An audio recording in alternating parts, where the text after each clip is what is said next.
Russia's continuing war in Ukraine and Washington's utterly provocative attitude regarding Taiwan show some mutual measures and goals which could prove United States has a broader strategy to confront its enemies indirectly using their most close and friendly neighbors.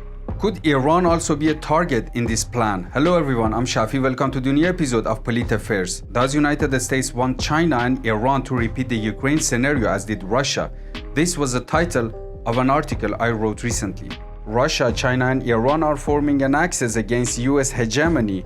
This is no secret anymore, and US has its own plans to confront them with the least expense. I see identical incidents being carried out against Russia, China and Iran in recent years or so.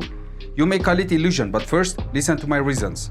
Russia has been saying repeatedly in recent years that NATO should not move east anymore and that the West has made a promise to them not to do so. But in reality, Ukraine as the closest Russian friend, not only from geographical but even historical and emotional point of view, was becoming a Western puppet from 2014 on. Ukraine should have always had a middle role, not to fall to one side.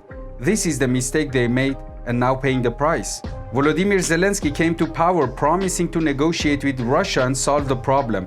But as Joe Biden came to the White House, things changed immediately, and Zelensky, instead of solving issues with Russia and sticking to the Minsk deal, tried to join NATO. I'm not going to study roots and history of this conflict, but it is clear that with presence of Joe Biden in the White House, he did everything to make sure Russia would invade Ukraine. Moscow not only lost many lives, but also its credibility and economy. What could give Washington a better result than this? To unite all of its former allies under one umbrella again.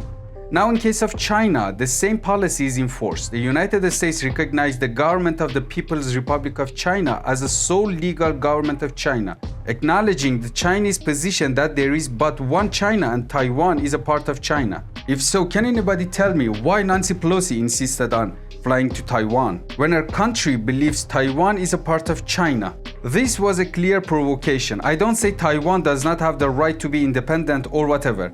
I know Taiwan has a better and more free government than the communist China. What I say is that US has no right to provoke neither side in this problem. They are brothers and they could resolve their problem inside their family. Washington expected that China would start a conflict after Pelosi visited Taiwan, but China is smart. They know what is happening and they don't want to get stuck in the same room as Russia.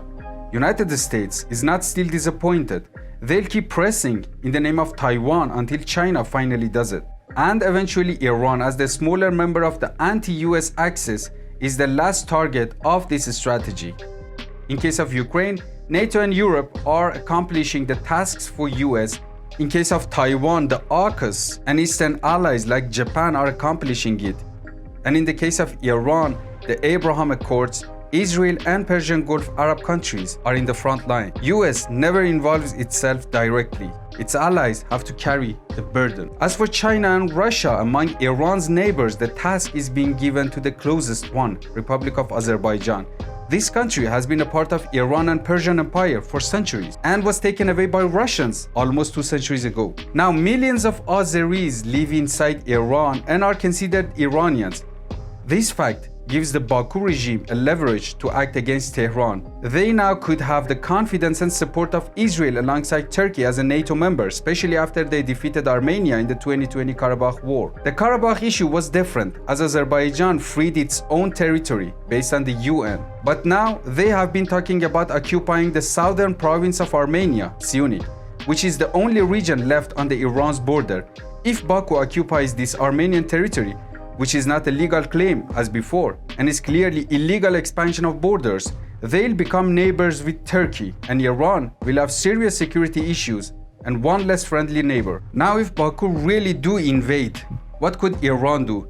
If they help Armenia and stand against Azerbaijan, how could they justify millions of their Azeri population? You see, this is the nature of this policy.